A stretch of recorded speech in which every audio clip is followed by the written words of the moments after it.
Hey everybody, welcome to RefTime, powered by RTS and produced by Coraggio Media.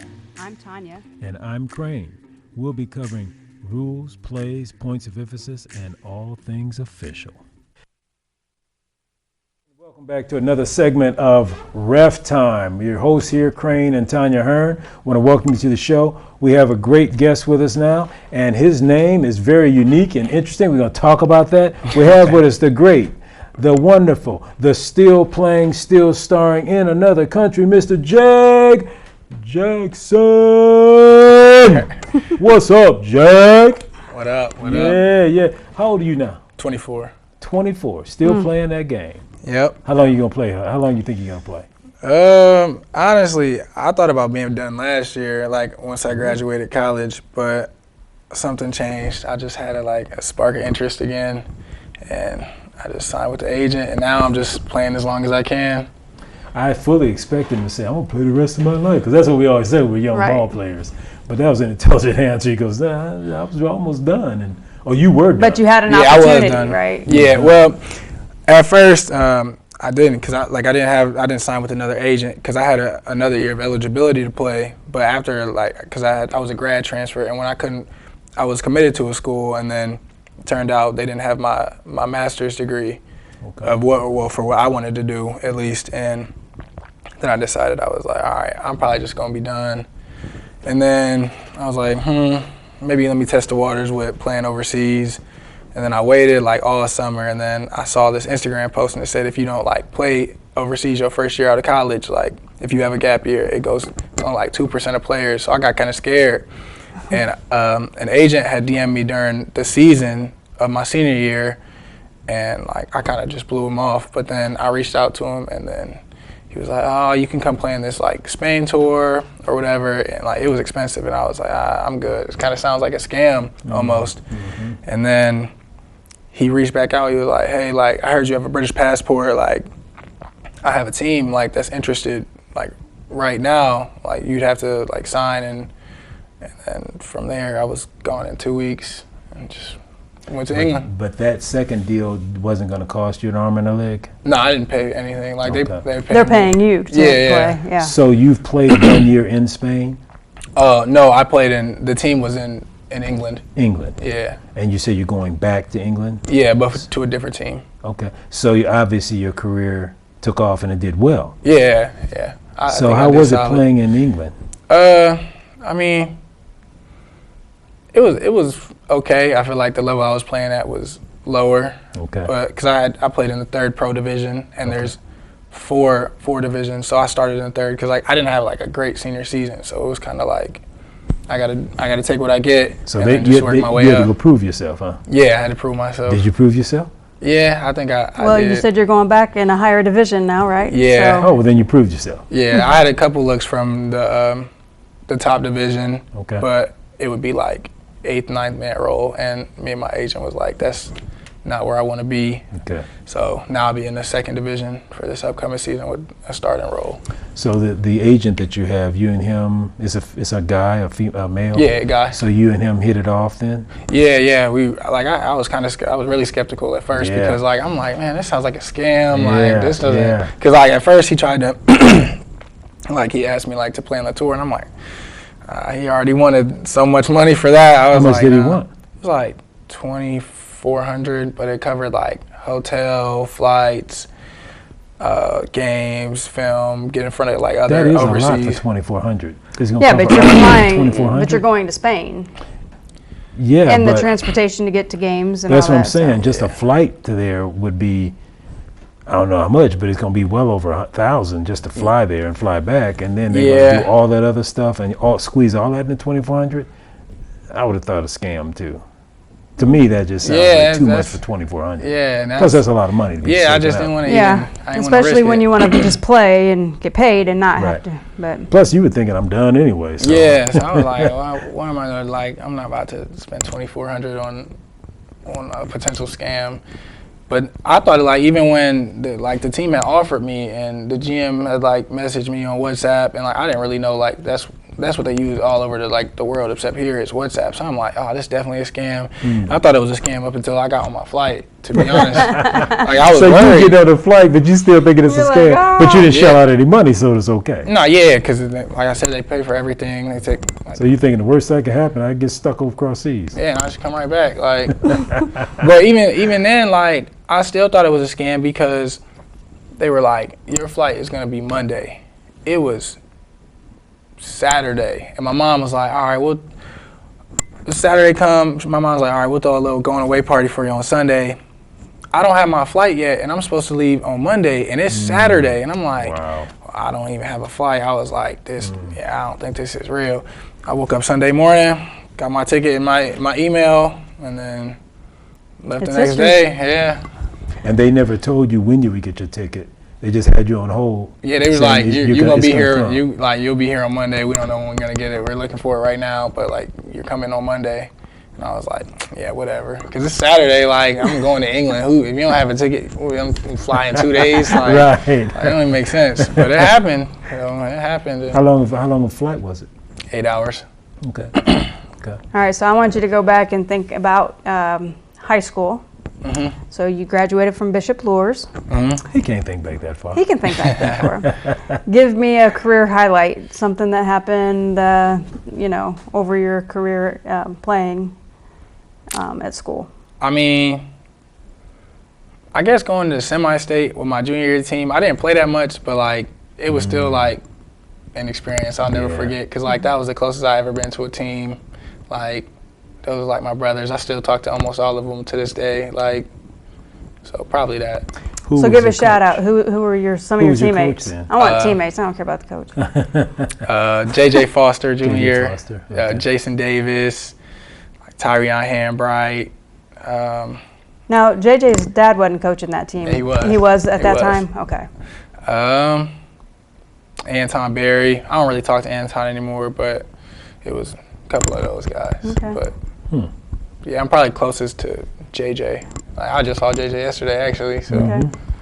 And then, of course, you graduated from Luers, and you said you went on to play at a JUCO up in Michigan, yep. and then finished your career at which college? You said Concord University. in Virginia? West Virginia. West Virginia. So out of the JUCO and the Concord University, which one would you say was your best learning experience?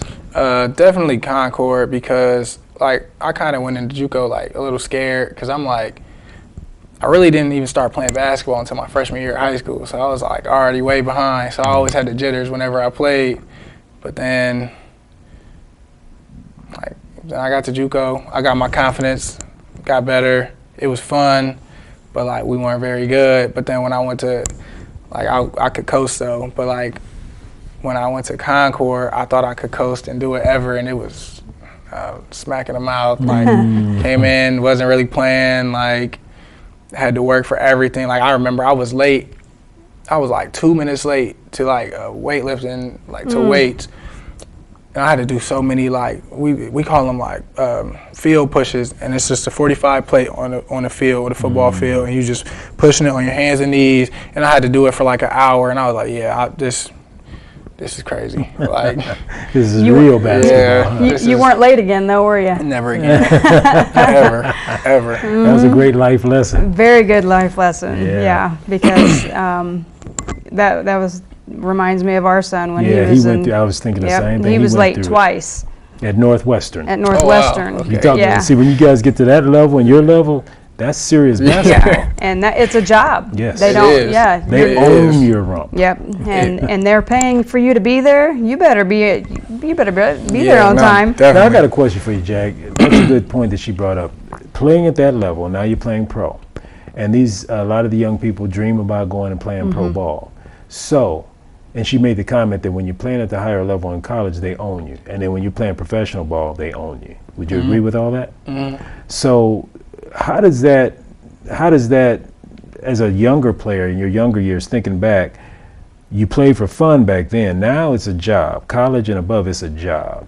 Do you think that that's something that most young people can handle? Do you think most people understand the reality of going from fun to JOB?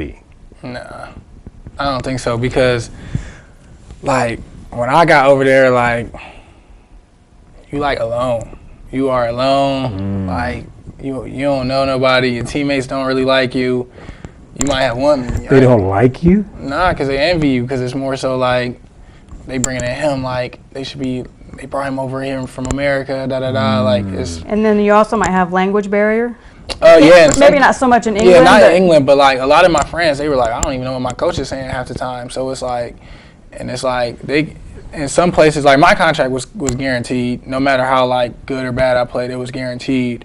But like a lot of people's contracts, they're not. So like they could get over it, and if a team just doesn't like you, they can just send you back. Like, and it's kind of like it's a lot more than what people think. But like I will say, you have a lot like being over there. Like I have so much free time. I don't do anything really except go play basketball. Like I got to coach with the team a little bit, like the younger teams, and then other than that, you're just on your own to explore the world, which can be like it's a good thing and a bad thing, because like I was learning the ropes too. Like sometimes I would go out like when I wasn't supposed to. I don't know. It was a learning experience for sure. But like I don't think a lot of people really like understand like. And they're not ready for that. Nah, because especially all that freedom, because like you're saying, you're free to do whatever when you don't have practice. And like you've got your practice schedule, but all that other free time that you have, what do you do with it? And then if you're young and inexperienced and immature, you can get yourself into a lot of trouble. Yeah. And definitely. especially being in another country, because now you have to learn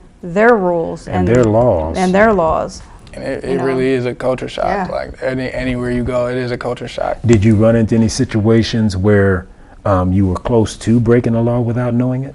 Not really, because I just like if I wasn't like going out, like I said, I had like one teammate, like my other American teammate who was like we was only two that like we hung out with each other because we was close, and we was like we the two Americans, we gotta stick together. But like when we went out, it wasn't no issues. Other than that, we didn't really do too much to get in trouble.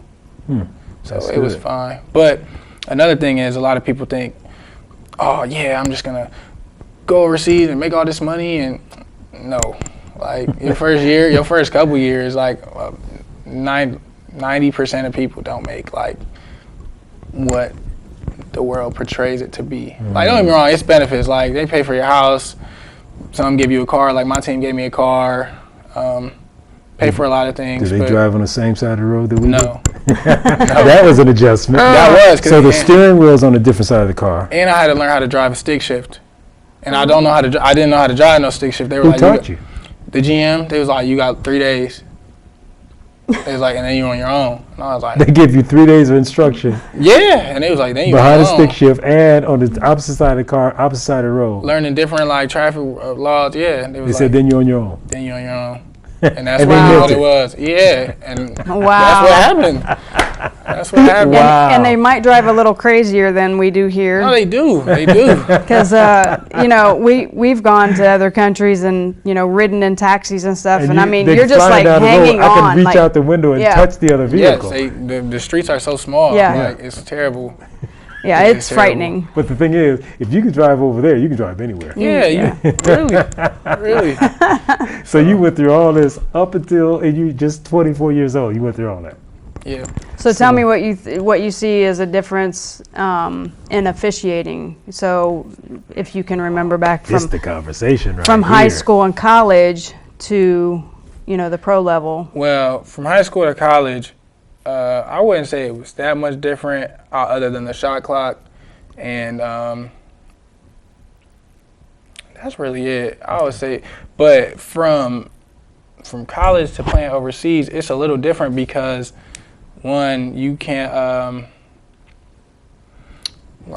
you can sort of goaltend. It's not like you can't, but it's different how they. I don't even know how to explain it, but like. Do you know Deshaun Thomas? Yeah, well, I know of him. We were talking to him last week. He was in town, and he was saying, I think he plays in Barcelona. I think Spain, right? Yeah. And he was saying that the two main differences that he saw over there was they go to dribble, and Reggie said the same thing. When you go to dribble, the ball has to be out of your hand and hit the floor before your pivot foot comes up off the floor. And he said the other thing was, he said the biggest thing is they could take the ball off the rim. If the ball Yeah, goes yeah, up, that's what they it can is. take the Yeah, bigs, or that's whoever what can it just take is. it. Once it hits the rim, they can take it off. And I was like, that sounds like a goaltend to me. But Right. And then there's also like, well, especially in England, like everybody talks about it, like you almost get like the extra step, like that extra half step, and I'm like, y'all not calling these travels, because at first I was arguing with the refs because I was getting upset because I'm like, what's going on? This is crazy. Did the refs speak English? Yeah. Okay. But then the refs just kind of brush you off, Right.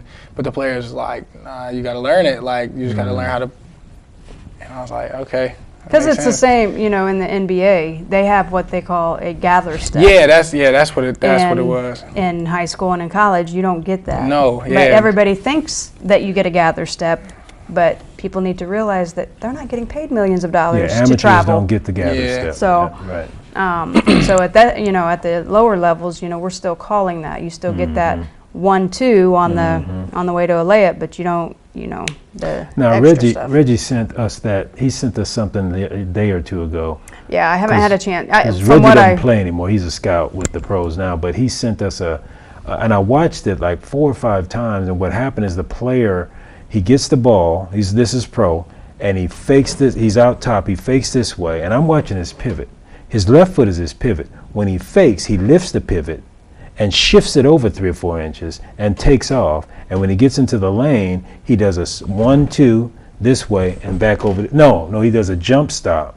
There's a jump stop and then a 1-2, and he goes up. And Yes, they call but it he travel. goes because he went. If Oh you yeah, watch that's it, right. He did a so jump stop 1-2 like that, not together. Yeah. But if you watch before he did that, his right foot became his pivot, and then he goes 1-2. So when he goes to do it, if I had the video, it'd be we could slow it down and watch it. But Yeah. because I had to watch it over and over again because I was trying to I figure didn't out. see that pivot goes down. I'm first, pretty the sure right foot. that's what they were looking at because when before he gets into the lane and does his 1-2, he has that right foot kind of that last again. contact, and then it goes again right left. I have to watch that again because I kept looking at it. I was like, I don't understand why they call it travel. Yeah. But if you're That's right, what if you I had think the it right is. foot down first, that goes down, and then you take the 1-2. Once you put the pivot down, by rule, you can't lift it back up and put it back out on the floor again. Right. You can put it down and lift it up, but it can't touch the floor again. Right. And a lot of people don't understand Once that. you have your pivot foot, you can pick it up, and now you have 2 Pass or options: shoot. pass or shoot. Yeah, you just can't put it back down. Yeah. Yeah. And so, we got to give him test questions. oh, you're gonna test him. That's Oh, right. yeah. I'm going to give you an easy one. Okay, you want an easy one or you want a hard one? Let's go hard. Oh, you want you want a hard one. Okay. Well, I'm going to have to look around. I got all easy ones here. Let me see. Y'all keep talking. I got to find a good juicy one here. Because I was prepared with the easy ones. Okay. So go back to officiating. What do you think about the officiating? I know rule-wise, that's what you went into, but what are your views on officials? We'll go with the high school level. What were your views on high school officials? I mean, I didn't really have no opinion. I just knew, I was like, in my head, I'd be like, okay, they're going to make mistakes. Like, everybody makes mistakes. They're not trying to, mess up the game. It's just part of it. I'm like, just play on. But when I play, I get upset, and I just forget, go right out the window. Yeah. But, so then, yeah, I was a little bit of a hothead. When I wouldn't get a call or something didn't look right to me.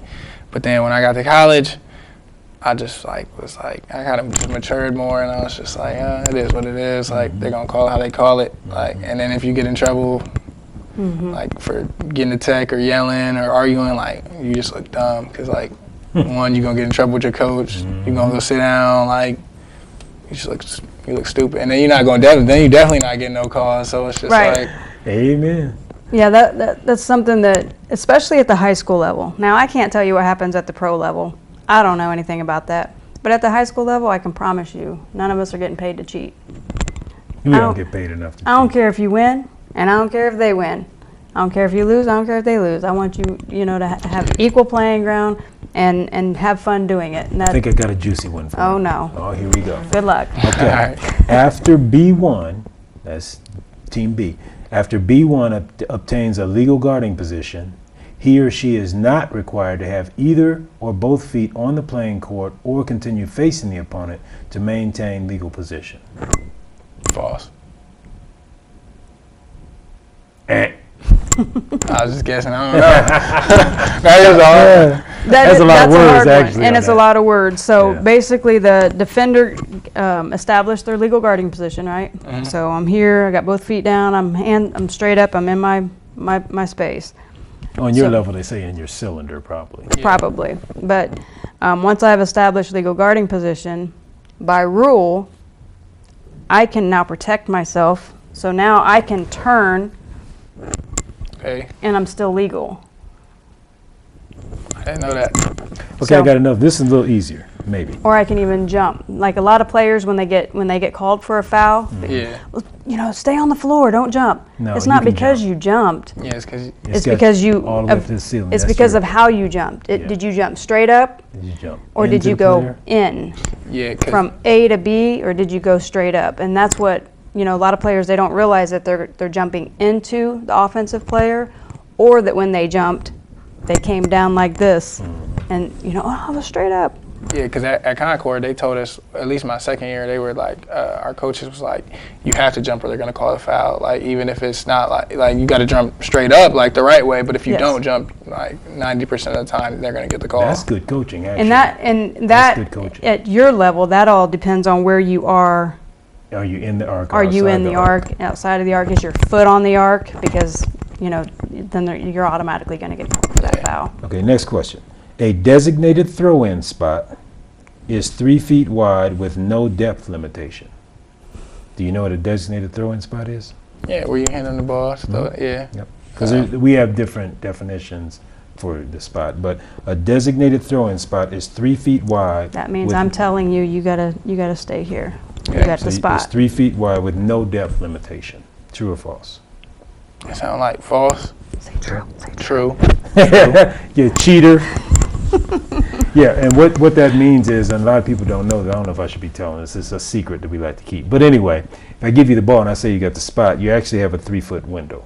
As long as you have 1 foot over that 3-foot spot, you're legal. I didn't know that. I know, most people, So- and you can go back as far as you want. That's what no depth limitation means. You can, if it's 12 feet back there, you can go far back as you want, as long as you don't go Yeah. outside that 3-foot window that I kind of eyed and realized, okay, that's his 3-foot window. You can't, as long as you have 1 foot, so that really means if you got a big step, it's 3-foot window is about this wide. But you got to keep 1 foot You got to over put that spot. 1 foot somewhere over So- that spot, in that spot. Okay. So that means you can have 1 foot standing here, and So you like could a be, pivot. Yeah, yeah. I didn't know that. But you don't have to have a pivot. And that's another question. People see kids, like young kids, they'll be out of bounds. You hand them the ball and they dribbling. Is that Out of legal or bounds. Is illegal? that legal? That's illegal. That's illegal. Wait, what? Okay, If I'm out of I give you the bounds- bounds. You're out of bounds. I say you got the spot. I give you the ball. I step back. I start my 5-second count and you dribble.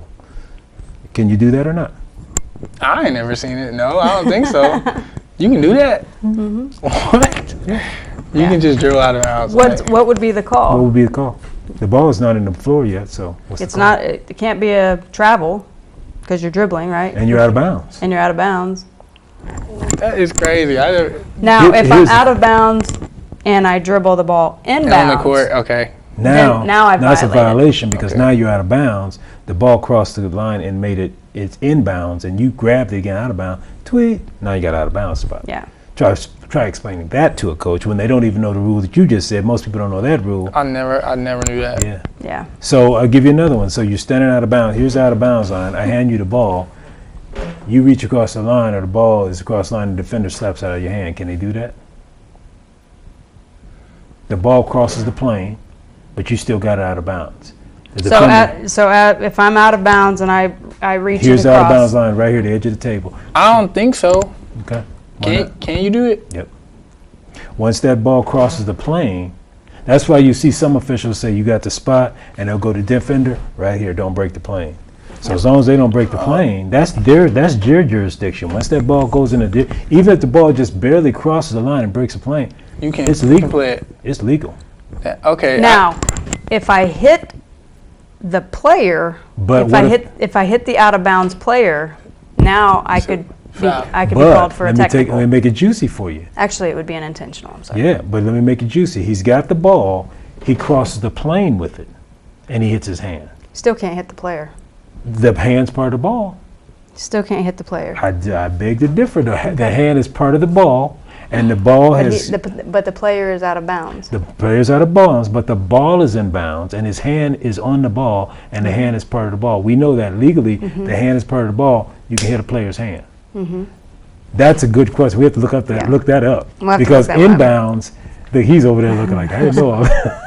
Cause somebody I remember I did like a fake one time, and I remember that somebody slapped it out, and the ref called it like my way, so I didn't. I never, Yeah, Did they hit your hand or they hit your arm? If No, the I didn't ball, hit the ball. if the ball broke the plane, it should have been a legal play. I didn't. Well, But if you broke the plane as the defender and hit the ball, that's a technical. Or if you hit me as an inbounder, That's an intentional that's an foul. intentional foul. So It matters whether you, if you got the ball and I'm the defender and I reach across the line and hit the ball, it's a technical. I hit you, it's an intentional foul.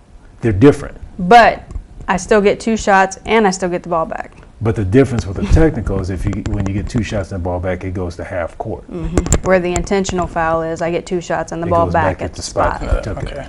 So, That's all high school stuff. That's not your level. Yeah. So- it all this stuff is, and we have to be aware of all these. I mean, we got 3 books that we study as officials, and that's just high school. And so, and as fast as the game moves, we got to be on top of that stuff. Right. That's why they went to 3 officials. They used to play with 2 when I played, and now you got to have 3. And I think the pros were experimenting with 4. The G League was experimenting with 4 officials. Yeah. A few years ago. A few years ago, they had 4 out Because there. you guys are so much faster now, and you're so much more. And you get away agile. with so much stuff. Oh yeah, oh yeah. Which is You guys- sneaky little- We do. He said we I do. know, because I reach a lot. Now, reaching is not a foul. It's not. Contact is what makes it a foul. Oh, I foul. I know. If I can He get said, away, "Well, I foul." You're like, I know, I if hit I him. can get away with it, like I'm gonna do it every time. And the thing is, not all contact is a foul. Right. You know, if we think that you can play through it, then we won't blow it. Right. You know, most of us won't because nobody wants to hear a lot of whistles. But if you gain an unfair advantage on your defensive reach, probably gonna get called for the foul. So when are we going to get you to come over to the dark side? I thought about reffing this summer, to be honest, but like the summer, I got home and the summer went by so fast. I was like, Yep. Yes, man, it I gotta did. go back. So, but I do want to ref. Like I was actually talking to Kareem about it like not too long ago, and I was like, yeah, like Well, when your season is over, hit us up because we'd love to get you in some stripes and all right. we'll get you trained and Yeah, we just got a couple minutes. So when are you heading back to? So I'm not officially signed to my team yet. Like me and the GM, like we talked like last week. Everything's like pretty much set in stone. But he told me like when he gets back from vacation, because he's on vacation in Bali, and he was like, when he gets back, we'll get everything sent over to my agent, and then I should be over in end of August. Great, good deal.